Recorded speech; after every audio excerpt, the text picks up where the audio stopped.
비 내리던 어느 날 저녁 고요한 산골짜기에 위치한 한 오래된 수도원에 이상한 소식이 퍼졌다.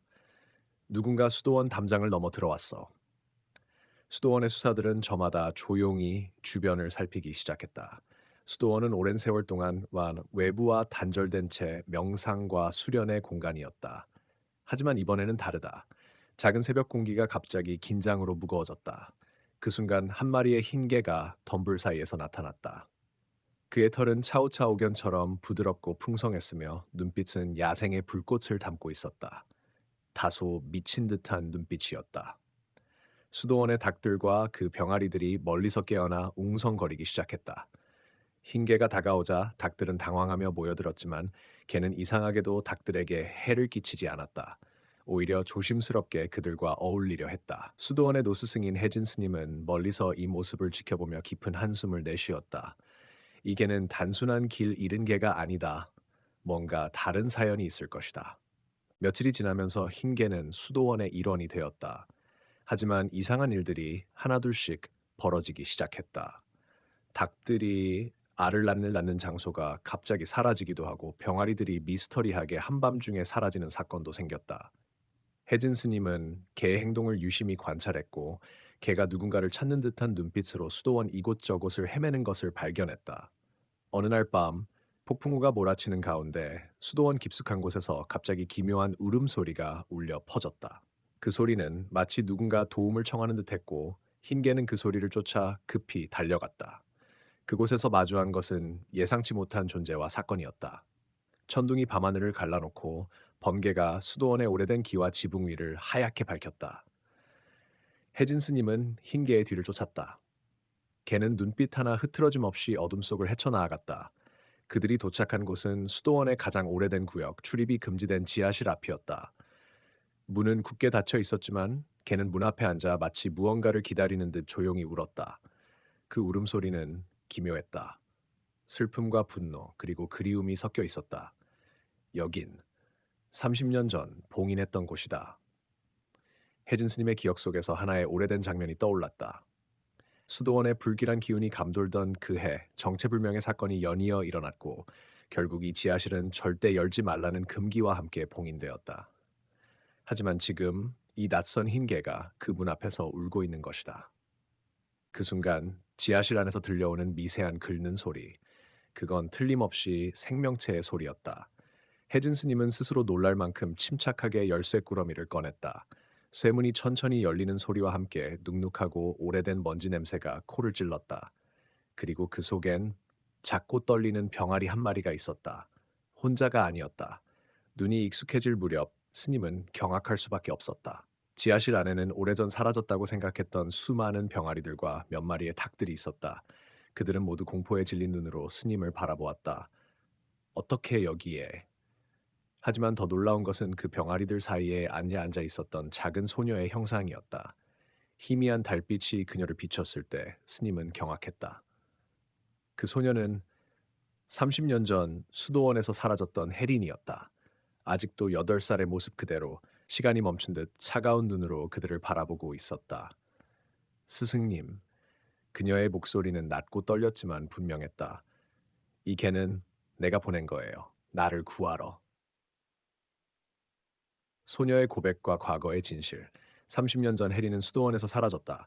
모두들 산속에서 길을 잃었다고 생각했지만 시신조차 찾지 못다. 그날 이후 수도원은 음산한 분위기에 휩싸였고 그 해의 닭들이 알을 낳지 않았다는 전설 같은 이야기가 퍼졌다. 그러나 이제 해리는 다시 나타났다.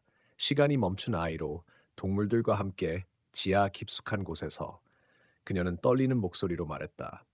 그날 밤 나는 무언가에 이끌려 이곳으로 내려왔어요. 지하실엔 오래된 동굴로 통하는 문이 있었고 거기엔 무언가가 있었어요.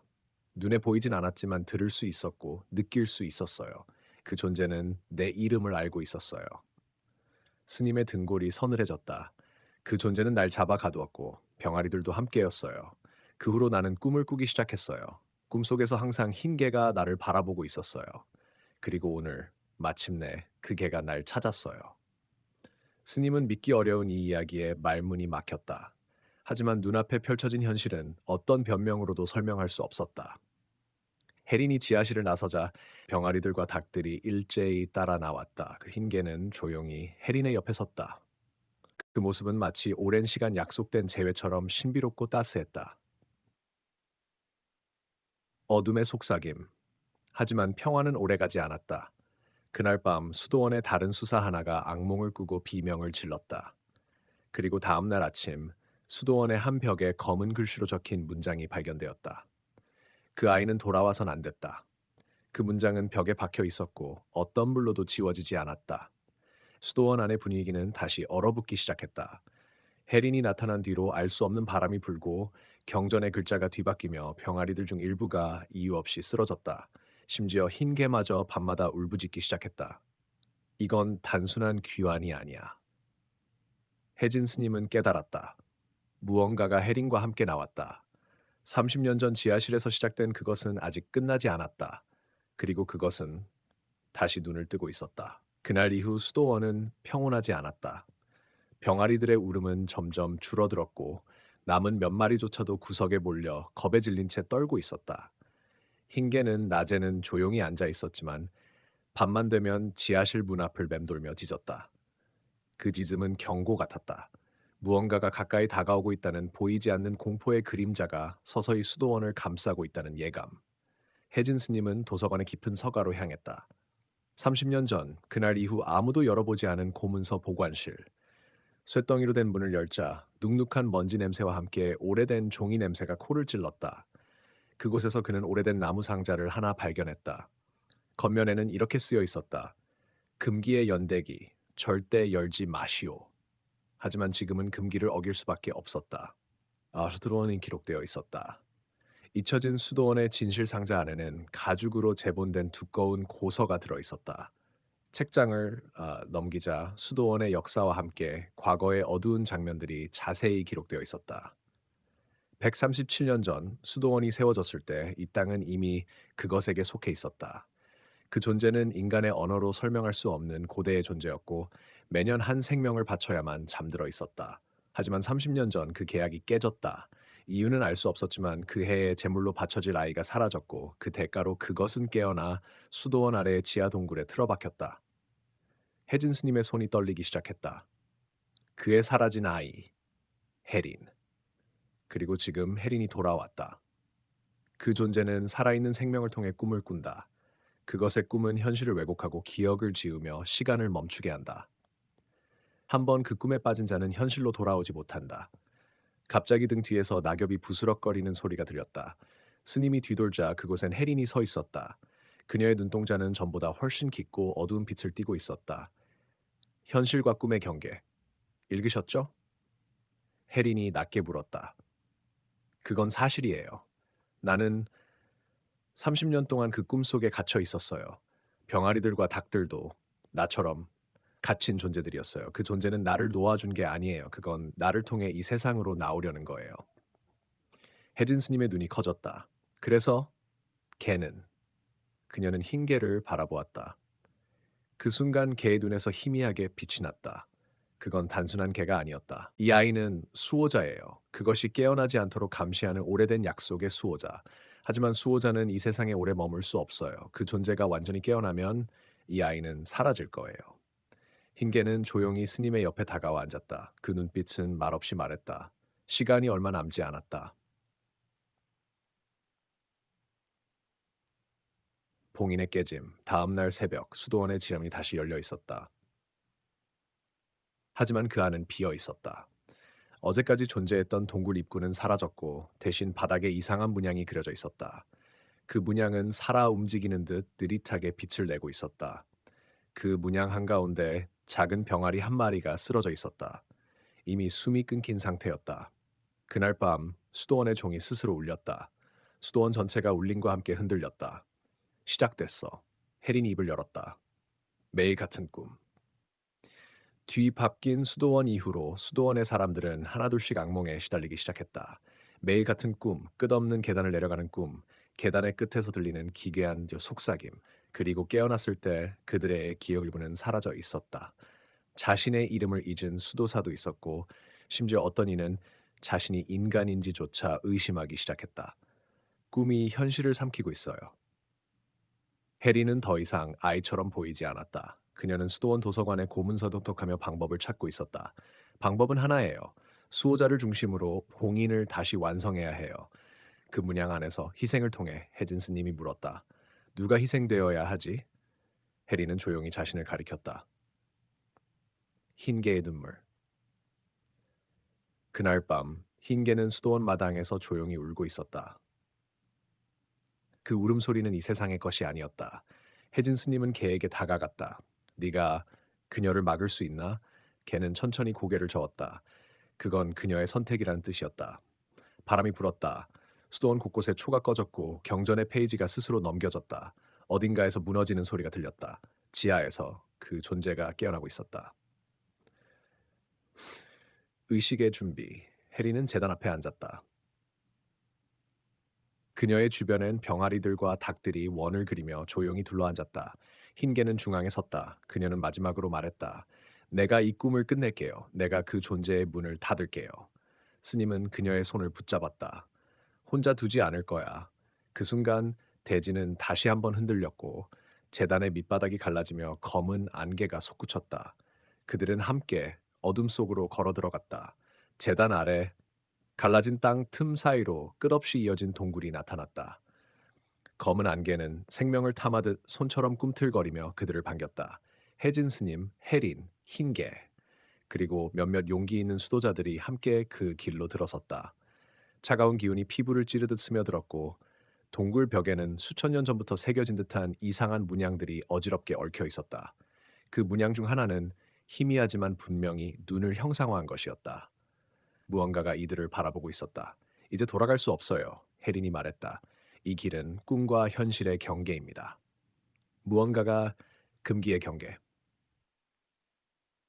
그들이 도착한 중심 동굴에는 커다란 구형 재단이 있었다. 재단 주위에는 오래전 사라졌다고 여겨졌던 수도승들의 조각상이 늘어서 있었고 그 얼굴들은 이상하게 일그러져 있었다. 마치 고통 속에 얼어붙은 표정처럼. 이건 살아있었던 자들이 돌로 변한 건가? 수도사 중 한 명이 떨리는 목소리로 중얼거렸다. 해리는 재단 위에 올라 무릎을 꿇었다. 흰개는 그녀 앞에 앉아 조용히 눈을 감았다. 의식은 시작되었다. 재단 위의 문양이 빛나기 시작했고 그 빛은 점점 강해지며 동굴 전체를 삼켜갔다. 마치 시간 자체가 멈추는 듯 공기의 흐름조차 느껴지지 않았다. 그 순간이었다. 갑자기 한 수도사가 앞으로 나섰다. 그의 이름은 진우였다. 평소엔 조용하고 성실했던 수도사. 그러나 그의 눈빛은 그날 이후 처음으로 광기를 품고 있었다. 왜 그 존재를 없애려 하는가? 그것은 우리에게 힘을 줄 수 있어. 진정한 지혜와 무한한 생명, 시간조차 지배할 수 있어. 그는 단검을 꺼내 혜린에게 달려들었다. 수호자의 분노. 하지만 그 순간 흰개가 번개처럼 움직였다.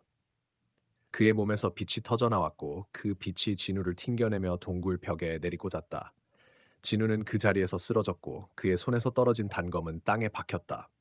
그 단검에서 이상한 기운이 피어오르더니 동굴 벽에서 무언가가 움직이기 시작했다.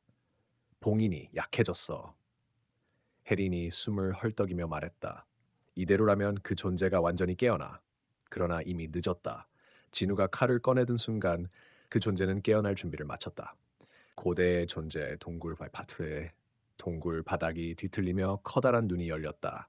그 눈은 분명히 이 세상의 것이 아니었다. 인간의 시선을 받아들이지 않으며 보는 이의 정신을 삼킬 듯한 끝없는 깊이를 가졌다. 그 눈이 열리자 공중에는 수없이 많은 병아리들과 닭들의 형상이 떠올랐다. 그들은 몸을 떨며 무언가에 끌려가고 있었다.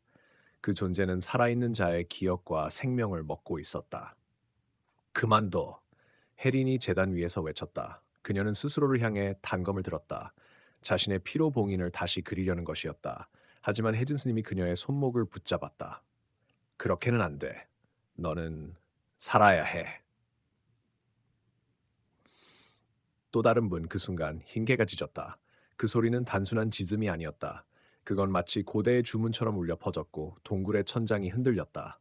그리고 어딘가에서 다른 문이 열렸다. 빛나는 금색 문. 그건 인간의 세계로 향하는 문도 그 존재의 세계로 향하는 문도 아니었다. 그 문은 뭐지? 혜린이 중얼거렸다. 흰개는 그녀를 바라보았다. 그 눈빛은 말하고 있었다. 그곳은 중간계. 네가 선택해야 할 길. 하지만 그 문은 단 한 사람만 통과할 수 있었다. 혜진 스님은 자신을 바라보는 해린의 눈을 읽었다. 그리고 조용히 고개를 끄덕였다. 가거라. 너는 이 꿈의 끝이자 시작이다. 이별 해린은 눈물을 흘리며 걔를 안았다. 고마워. 나를 지켜줘서. 그리고 그녀는 그 문을 향해 걸어갔다.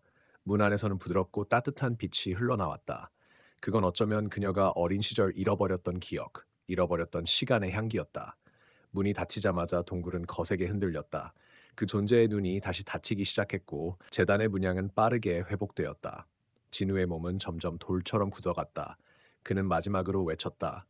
나는 틀리지 않았어. 그 존재는. 그의 마지막 말은 돌 안에 갇혔다. 눈동자의 아침, 침묵의 아침 수도원은 다시 고요를 되찾았다. 지하 동굴은 다시 봉인되었고 흰 개는 조용히 수도원 마당에 누워 있었다. 그의 털은 희게 빛났고 눈동자는 이제 깊은 슬픔을 담고 있었다. 혜진 스님은 그의 옆에 앉아 조용히 물었다. 이제 끝난 건가?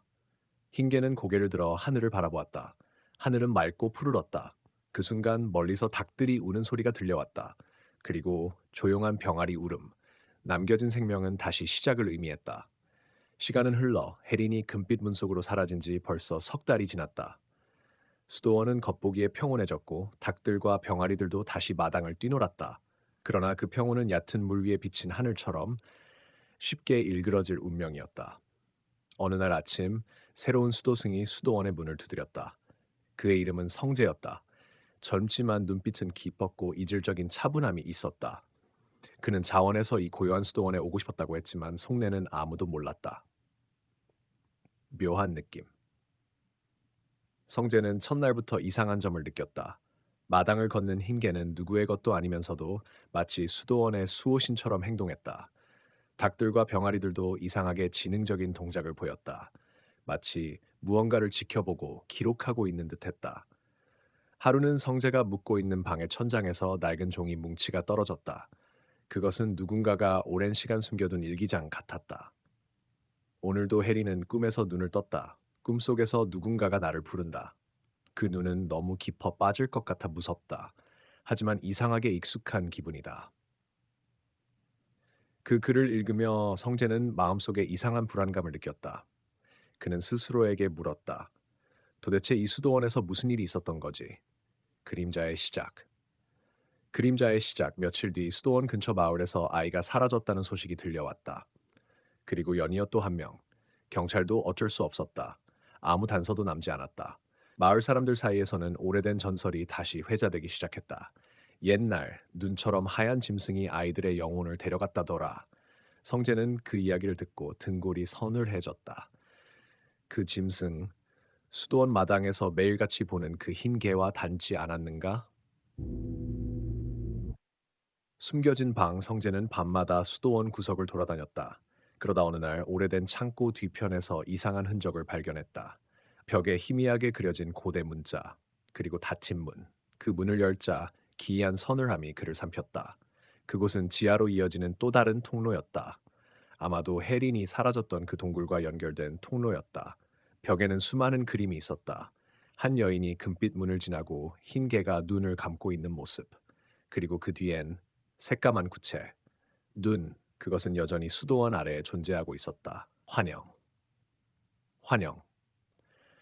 그날 밤 성재는 꿈을 꾸었다. 꿈속에서 그는 자신이 어린 시절의 모습으로 돌아가 있었고 숲속에서 누군가의 부름을 따라가고 있었다. 그곳에서 그는 하얀 개를 만났다. 개는 말없이 성재를 바라보다 천천히 말을 했다. 너도 봤구나, 그 눈을. 성재는 소스라치며 깨어났다. 방 안에는 닭 한 마리가 들어와 있었다. 그 눈빛, 뭔가를 전하려는 듯 복잡했다. 괴신, 배신자들의 그림자. 며칠 후 수도원에 또 다른 방문객이 도착했다. 늙은 남자였고 자신을 예전 수도원의 원장이라 소개했다. 그의 이름은 이태석. 모두가 죽은 줄 알았던 그였다. 혜진 스님은 그를 보자마자 얼굴이 굳어졌다. 당신 살아 있었던 겁니까? 이태석은 웃었다. 나는 사라진 게 아니라 봉인되었던 거요. 그것이 다시 깨어나고 있어. 이 수도원 아래에서. 마지막 의식. 마지막 의식. 마지막 의식 이태석은 혜진과 성재를 이끌고 지하 동굴로 내려갔다. 그곳은 예전보다 더 깊고 복잡하게 변해 있었다. 눈 모양의 재단은 아직 희미하게 빛나고 있었고 공기는 탁하며 숨쉬기 힘들었다. 우리는 선택해야 해. 그 존재를 완전히 없애거나 받아들이거나 이태석은 말했다. 받아들이면 우리는 신이 될 수 있어. 시간과 생명, 모든 것을 초월한 존재로. 혜진 스님은 고개를 저었다. 우리는 수도승이요. 힘이 아니라 진실과 평화를 따르는 자들이요. 그러나 성재는 침묵했다. 그는 속으로 생각했다. 만약 그 힘으로 아이들을 되돌릴 수 있다면 우리는 수도승. 흰 개의 눈물. 그때 흰 개가 다가와 성재의 손등을 핥았다. 그 눈동자에는 간절한 눈물이 맺혀 있었다. 그건 어떤 말보다 강한 경고였다. 그 힘은 내 것이 아니다. 너를 파괴할 것이다. 성재는 눈을 감았다. 그리고 다시 떴을 때 그는 선택했다. 저는 저 눈을 봉인하겠습니다. 깊어지는 균열하지만 이태석은 웃었다. 이미 늦었소. 너희가 내려온 순간 봉인은 약해졌고 그 존재는 이미 눈을 떴소. 재단의 눈은 천천히 열리기 시작했다. 검은 안개가 피어오르고 닭들과 병아리들이 공중으로 날아오르기 시작했다. 그들의 울음이 어둠 속을 갈랐다. 성재는 외쳤다. 혜린, 어디 있든 도와줘. 그 순간 금빛 문이 다시 열렸다. 금빛 문이 열리는 순간 수도원 지하 재단은 강한 빛과 진동으로 뒤흔들렸다. 혜진 스님과 성재 그리고 흰개는 눈부신 빛에 눈을 감았고 검은 안개는 갑자기 멈춘 듯 흔들리다 찢겨 나갔다. 빛이 사라졌을 때 그곳엔 한 사람이 서 있었다. 혜린, 희미한 금빛 옷자락을 두른 여인, 바로 그들이 잃어버렸던 스님 혜린이었다. 하지만 그녀는 예전과 달랐다. 눈빛은 깊고 무표정했으며 발끝에서 희미한 금색 연기가 피어오르고 있었다. 마치 이 세상의 존재가 아닌 것처럼. 기억과 균열 성재가 다가가려 하자 흰개가 그의 앞을 막아섰다. 낮게 으르렁거리는 소리에 모두 긴장했다. 그러나 해리는 고요히 말했다. 멈춰. 아직 나도 나 자신이 누군지 확신할 수 없어. 그녀는 천천히 시선을 내렸다. 그 문 너머에서 난 수천 년을 보았어. 생과 사, 시간의 뒤틀림, 그 모든 걸. 그리고 깨달았어. 우리가 깬 건 단순한 악몽이 아니야. 그녀는 검은 구체 쪽을 바라보며 말했다. 신의 시선이었어. 신의 눈 재단 중앙에서 떠오르던 검은 구체. 그것은 어느 순간 형태를 바꾸기 시작했다. 모든 소리, 공기, 감각이 멈추고 단 하나의 눈이 그들을 바라봤다. 그 눈은 말이 없었지만 존재만으로 모든 생각을 읽고 있었다. 그 눈은 과거의 죄를, 숨겨진 욕망을, 기억의 가장 어두운 구석까지 꿰뚫었다. 성재는 뒷걸음질치며 속삭였다. 이건 존재 자체가 고통이야. 그 순간 이태석이 무릎 꿇고 중얼거렸다. 신이시여, 드디어 저희를 받아주시는 겁니까? 하지만 그 순간 혜린이 외쳤다. 멈춰, 그건 신이 아니라. 쾅, 검은 에너지가 폭발하며 지하의 벽이 갈라지고 돌이 쏟아져 내렸다. 흰개가 성재를 덮쳐 바닥에 쓰러뜨렸고 이태석은 그대로 구체 쪽으로 빨려 들어갔다. 마지막으로 그의 눈은 황홀과 공포가 공존하는 표정을 담고 있었다. 다시 깨어난 병아리들 지하가 붕괴되기 시작하자 모두 급히 빠져나와야 했다. 하지만 출구는 무너졌고 대피로는 닫혔다. 그때 병아리들이 나타났다. 단순한 병아리들이 아닌 눈이 금빛으로 빛나는 그들. 그들은 질서정연하게 땅을 파기 시작했고 그 움직임은 마치 누군가의 명령을 따르는 듯 정밀했다. 혜진 스님이 중얼거렸다. 저 아이들 전과 달라졌어. 금빛 문 너머의 일부가 그들에게도 닿았구나. 마침내 통로가 열리고 모두 지상으로 탈출할 수 있었다. 그러나 위에서 본 수도원은 더 이상 예전의 모습이 아니었다. 뒤바뀐 수도원. 수도원의 하늘 위엔 금빛의 얇은 안개가 드리워져 있었고 닭들은 이상하게 침착하고 무표정한 눈빛으로 사람들을 바라보고 있었다. 한 닭이 성제 앞에 다가와 머리를 끄덕였다. 그리고 혜린의 손에 살포시 앉았다. 그들은 이제 경계를 넘어 기억을 나눠 가진 자들이야. 혜린은 설명했다. 문 너머에서 모든 존재는 연결되었고 닭과 병아리들조차 이제 단순한 생물이 아니야. 그들은 지혜를 지닌 감시자들. 운명의 갈림길 며칠 후 해리는 성재에게 조용히 말했다. 이제 선택의 시간이야. 우리는 눈을 봉인할 수도 혹은 눈과 함께 걸을 수도 있어. 후자는 지혜와 힘을 주지만 인간으로서의 감정을 잃게 될지도 몰라. 성재는 침묵했다. 그는 과거 마을에서 사라진 아이들을 떠올렸다. 만약 이 힘으로 그 아이들을 다시 찾을 수 있다면? 하지만 흰개는 다시 그의 앞에 와 앉아 있었다. 그 눈엔 간절함과 경고가 함께 담겨 있었다. 그 순간 성재는 결심했다. 나는 인간으로 남겠어. 눈은 봉인되어야 해. 해리는 고개를 끄덕였다. 좋아. 하지만 그 대가는 클 거야. 다시 열린 문. 그러나 그들의 선택과 관계없이 눈은 다시 반응하기 시작했다. 이태석이 남긴 일부의 정신, 그리고 구체 속에 흘러든 생명 에너지로 인해 문은 다시 흔들리고 있었다. 그제야 모두 깨달았다. 눈은 봉인되는 것이 아니라 항상 깨어 있을 준비를 하고 있었다는 것을. 산속 깊은 계곡, 옛 수도원 기록에서조차 사라진 이름 없는 절터. 바로 그곳에 고대의 봉인이 있다는 사실을 해리는 기억해냈다. 그 눈은 처음부터 여기 있던 것이 아니야. 예전에 누군가 그것을 이곳으로 옮겼어. 하지만 그 처음이 있었던 곳, 거기로 가야 해. 그렇게 그는 길을 떠났다. 성재, 혜진, 혜린, 그리고 흰개와 네 마리의 병아리들. 조용한 산등성이를 따라 점점 더 자연의 소리마저 사라진 듯한 곳으로 발걸음을 옮겼다. 하늘은 맑았지만 이상하게도 바람은 단 한 줄기도 불지 않았다. 그리고 바위로 막힌 동굴 입구 앞에서 흰개는 멈췄다. 열리지 말아야 할 문 바위는 자연스러운 듯 보였지만 그 위엔 이상한 문양이 새겨져 있었다. 그건 닭의 발자국과도 비슷한 고대 문자. 하지만 자세히 보자. 그것은 병아리들의 움직임과 완벽히 일치했다. 병아리 한 마리가 나서서 발끝으로 문양을 짚자 문양 전체가 서서히 빛났다. 그리고 돌무더기는 소리 없이 사라지며 거대한 석실의 입구가 드러났다. 예언의 방 그 안엔 오래된 제단이 있었고 천장은 별 모양으로 열려 하늘빛이 흘렀다. 제단 앞에는 두루마리가 있었고 그 표면은 살아있는 듯 흐르며 문자를 형성하고 있었다. 이건 성스러운 기록이 아니야. 이건 경고야. 혜진 스님이 말했다. 그 기록엔 이렇게 쓰여 있었다. 하얀 개가 오고 금빛 병아리들이 문을 연다. 그들이 도착하면 봉인이 약해지고 눈은 다시 세상을 내려다볼 것이다. 그러나 단 한 명, 기억의 단절을 이은 자만이 눈을 다시 감길 수 있다. 기억의 단절 그 순간 성재의 머릿속에 어릴 적 장면이 스쳐갔다.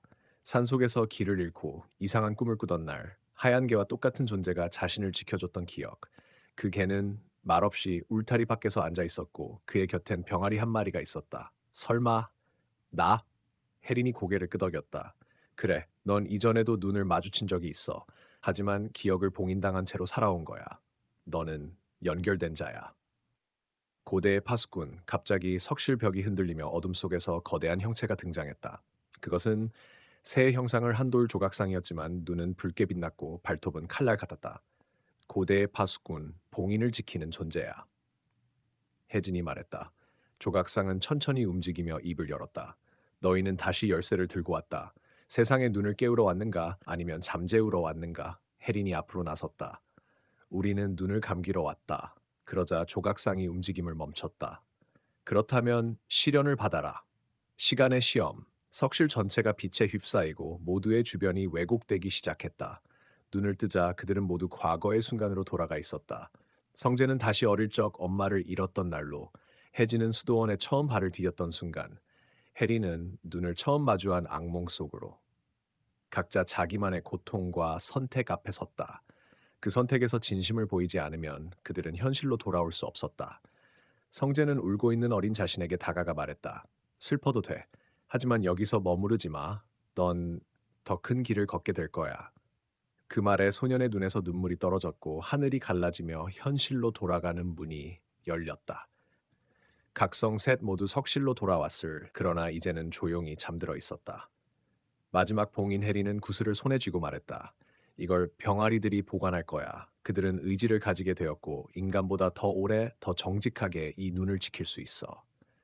병아리들 넷은 조용히 일렬로 섰고 구슬을 중심으로 원을 이루었다. 그들의 눈빛이 마지막으로 반짝이더니 모두 돌로 변해버렸다. 그들은 선택한 거야. 자신을 봉인으로 삼기로. 혜진이 눈을 감았다. 고요한 귀환, 모두 수도원으로 돌아왔다. 하늘은 맑았고 바람은 다시 불기 시작했다. 닭들도 원래의 모습으로 돌아가 서로를 쫓으며 울어댔다. 흰개는 언덕 위에 앉아 있었다. 그리고 다시 사라졌다. 성재는 묵묵히 언덕을 바라보며 말했다. 끝난 걸까? 하지만 해리는 조용히 고개를 저었다. 아니, 눈은 봉인됐을 뿐 완전히 사라진 건 아니야. 언젠가 또 누군가 진실을 열고 싶어질 거야. 성재는 미소 지었다. 그땐 우리가 다시 돌아와야지. 폭설이 내리기 시작한 것은 새벽 3시 무렵이었다. 고요하던 산사는 눈발에 파묻히며 점점 고립되어 갔다. 차가운 바람은 대나무 숲 사이를 뚫고 지나가며 창호지를 덜컥이게 만들었다. 스님들은 대웅전에서 촛불을 켜고 경을 외우고 있었고 하얀 개 배견은 조용히 마루 아래에서 몸을 웅크리고 있었다. 병아리들을 등에 이고 있는 어미닭은 배견 옆에서 함께 체온을 나눴다. 하지만 그 고요함은 오래가지 않았다. 바람을 타고 어딘가에서 들려오는 이상한 종소리가 배견의 귀를 세우게 했다. 그것은 절의 범종 소리도 근처 마을의 교회 종소리도 아니었다. 아주 오래되고 묘한 리듬의 종소리였다. 백연은 갑자기 몸을 일으켜 눈밭을 향해 나아가기 시작했다. 백연아! 스님 민조가 그를 말리려 했지만 백연은 눈보라를 헤치며 사라졌다. 민조는 망설이다가 두꺼운 장삼을 껴입고 백연의 발자국을 따라갔다. 산길은 이미 눈으로 덮여 사라지고 있었고 민조는 추위와 싸우며 백연이 향한 방향으로 조심스럽게 발을 옮겼다. 그런데 갑자기 눈 속에서 누군가의 형체가 나타났다. 그것은 중년의 남자였고 낡은 승복을 입고 있었다. 그는 피를 흘리며 바위에 기대 있었다. 민조가 다가갔을 때 그 남자는 희미하게 웃으며 말했다. 너희 절에 오래전 숨겨진 금강경이 있지. 그걸 지켜야 해. 말을 마치기 무섭게 그 남자의 눈이 풀리며 쓰러졌다. 백연이 그의 곁을 맴돌고 있었다. 민조는 당황하며 남자의 몸을 살폈지만 이미 숨이 멎어 있었다. 그런데 그의 손에 쥐어져 있던 작은 목걸이가 눈에 띄었다. 거기에는 낯선 문양이 새겨져 있었는데 그것은 예전에 절 지하 창고에서 본 고서 속 문양과 일치하는 것이었다. 그 순간 민조는 무언가 불길한 예감을 느꼈다. 절로 돌아온 그와 백연 그리고 닭무리는 스님들에게 이 사실을 알렸다. 스님 도암은 깊은 한숨을 내쉬며 말했다. 그 문양은 옛날에 이 절을 지키던 비밀 문파의 상징일세. 금강경의 일부가 실은 이 절 지하에 숨겨져 있었지. 아무도 모르게. 도암 스님의 말에 절 전체가 술렁이기 시작했다. 왜 그 남자가 눈 속에서 그 말을 남기고 죽었는지, 왜 지금 이 시점에 그런 이야기가 다시 나오는 것인지 아무도 알 수 없었다. 하지만 확실한 건 무언가 이 절을 향해 다가오고 있다는 느낌이었다. 그날 밤, 절 마당 한복판에 누군가 남기고 간 붉은 글씨가 눈 속에 나타났다. 열흘 안에 경을 넘기지 않으면 이 절에 잠든 자들이 깨어날 것이다. 그 글씨는 눈이 녹아도 지워지지 않았고 백연은 마당 한가운데서 밤새 울부짖었다. 민조는 결심했다. 더 이상 숨기지 않고 진실을 파헤치기로. 다음 날 그는 도암 스님과 함께 절 지하로 향했다. 백연과 닭들도 그들을 따라왔다. 수백 년간 봉인되었던 문이 열리고 그 안에서 밝혀진 것은 금강경 일부가 새겨진 돌판과 오래된 상자 하나였다. 상자 안에는 사리처럼 보이는 작은 구슬들이 들어 있었다. 그런데 그 순간 백연이 갑자기 으르렁거리며 상자 앞에 섰다. 닭들도 갑자기 주위를 맴돌며 경계를 시작했다. 그리고 상자에서 나오는 차가운 기운이 서서히 공간을 덮기 시작했다. 스님, 이건 무언가 잘못됐어요. 민조의 목소리가 떨렸다. 그 순간 돌판이 깨어지며 검은 그림자가 천장을 뚫고 올라갔다. 절 전체가 흔들렸고 범종이 저절로 울렸다. 마치 오랜 봉인이 풀리며 악몽이 깨어나는 소리처럼. 그리고 눈보라가 다시 시작되었다. 이번에는 하늘까지 갈라질 듯한 흰 폭풍이 몰려왔다. 하늘은 갈라진 듯이 갈무리 되지 않는 눈보라를 퍼부었고 백연은 흰 눈 속에서도 더욱 하얗게 빛나며 지하에서 쏟아져 나온 검은 기운을 향해 지저댔다. 민조는 얼어붙은 몸으로 도암 스님의 옷자락을 붙들고 말했다. 저건 도대체 무엇입니까? 도암은 한참 침묵하다가 입을 열었다. 내가 너희에게 숨긴 것이 너무 많았다. 그건 단순한 금강경의 일부가 아니야.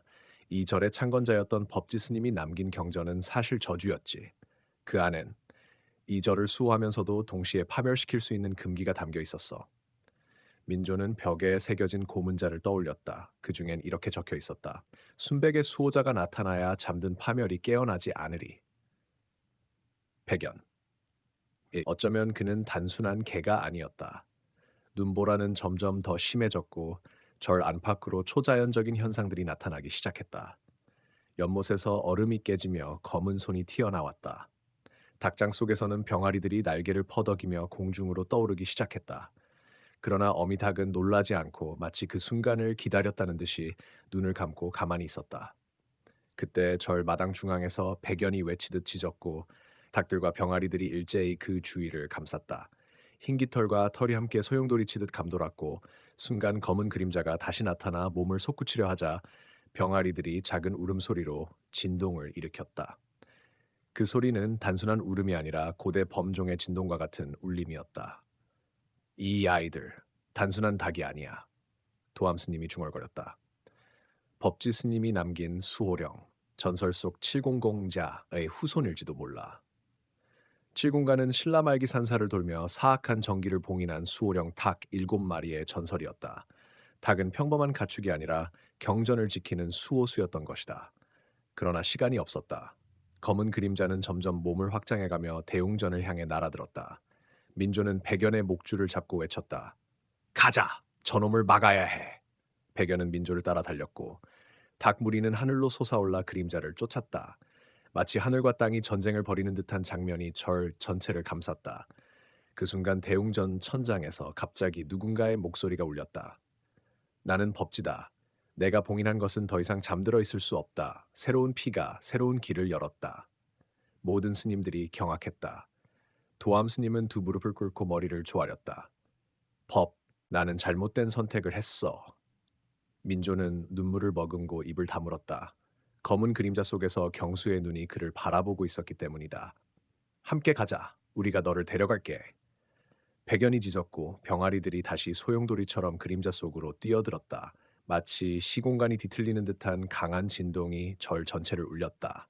그리고 갑자기 모든 것이 조용해졌다.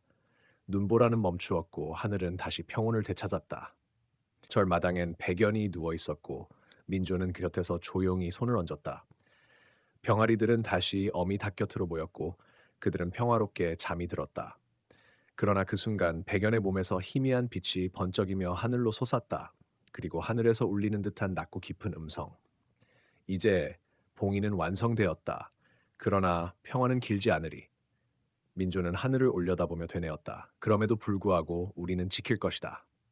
새벽이 밝았다. 어제까지의 눈보라는 흔적도 없이 사라졌고 고요한 새소리만이 산사의 공기를 흔들고 있었다.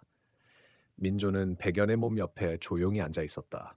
그는 더 이상 숨 쉬지 않았다.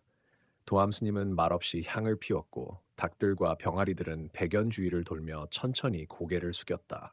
절의 동쪽에 작은 제단이 세워졌고 하얀 천 위에 백연의 몸이 놓였다. 병아리 하나가 천 위에 올라와 백연의 이마를 부리로 가만히 쓸었다. 그는 단순한 개가 아니었다. 도암 스님이 말문을 열었다. 그는 이 절의 봉인을 지키기 위해 인간보다 더 숭고한 사명을 가진 존재였다. 민조는 눈을 감았다. 지난 며칠간의 일이 꿈처럼 느껴졌지만 백연의 체온이 아직 손바닥에 남아 있었다. 그리고 아직 끝나지 않은 이야기가 있었다. 며칠 뒤 민조는 다시 지하 법당으로 향했다. 봉인이 풀렸던 그 문은 다시 굳게 닫혀 있었고 위에는 새로운 문장이 새겨져 있었다. 한 존재의 희생으로 이곳은 다시 봉인되었노라. 그러나 그 빛은 후대에도 전해질지니. 그 순간 민조는 뒤에서 발소리를 들었다. 고개를 돌리자 도암 스님이 천천히 다가왔다. 그의 손엔 오래된 목책 하나가 들려 있었다. 이건 법지 스님이 마지막으로 남긴 기록이다. 백연과 같은 존재는 세상에 몇 되지 않지만 언젠가 또 다른 백연이 나타나 이 세상을 지킬 것이라 쓰여 있지. 민조는 목책을 받아들며 조심스레 펼쳤다. 거기엔 그림 하나가 있었다. 하얀 개 한 마리가 하늘 아래 누워 있고 주위엔 병아리들이 둘러싸여 있는 모습. 놀랍게도 그림에는 백연과 똑같은 모습의 개가 그려져 있었다. 1000년도 더 된 그림 속에.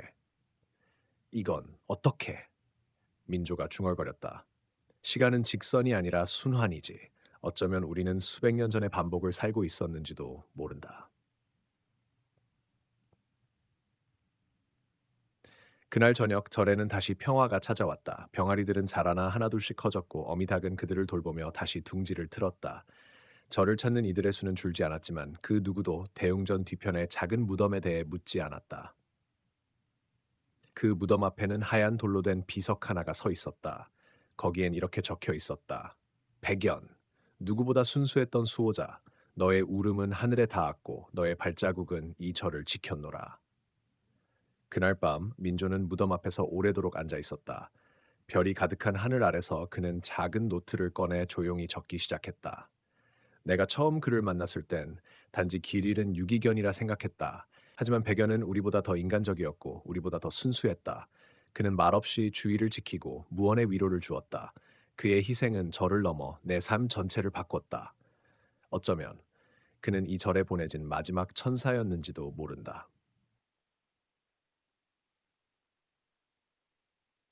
몇 달이 흘렀다. 절에는 새로운 봄이 찾아왔고 복숭아꽃이 만개했다. 병아리들은 이제 청년 닭이 되어 절 주변을 누렸고 민조는 새로 들어온 수련승들을 지도하고 있었다. 그중 한 아이가 민조에게 다가와 조심스레 물었다. 스님, 마당에 새로운 강아지는 어디서 온 거예요? 민조는 놀라 고개를 돌렸다. 마당 한가운데 작은 하얀 강아지가 앉아 있었다. 길고 복슬복슬한 털, 작은 검은 코, 그리고 눈에 익은 그 눈망울. 민조는 조용히 다가가 무릎을 꿇고 손을 내밀었다. 백연. 강아지는 민조의 손에 머리를 살짝 기대더니 가볍게 꼬리를 흔들었다. 그리고 옆에 앉은 어미닭을 향해 조용히 짖었다. 어미닭은 익숙하다는 듯 고개를 돌려 그를 바라보았다. 이번 생에도 다시 만났구나. 민조의 눈가엔 다시금 눈물이 맺혔다. 그러나 이번엔 기쁨의 눈물이었다. 하늘 위엔 무지개가 떠 있었다. 백연의 작은 몸은 햇살 아래서 금빛처럼 빛났고 절에는 다시 평화와 희망이 넘쳐났다. 인조는 마지막 장면 밤이 되었다. 절 마당에 별빛이 내려앉고 바람은 연꽃 향기를 품고 천천히 흐른다. 강아지 백연은 병아리들 옆에서 몸을 둥글게 말고 잠이 들고 민조는 그 모습을 지키며 속삭인다. 다음 세상에서도 우리 꼭 다시 만나자. 그 순간 하늘 어딘가에서 희미한 짖는 소리가 들렸다. 마치 끝나지 않은 이야기가 아직 남아 있다는 듯이.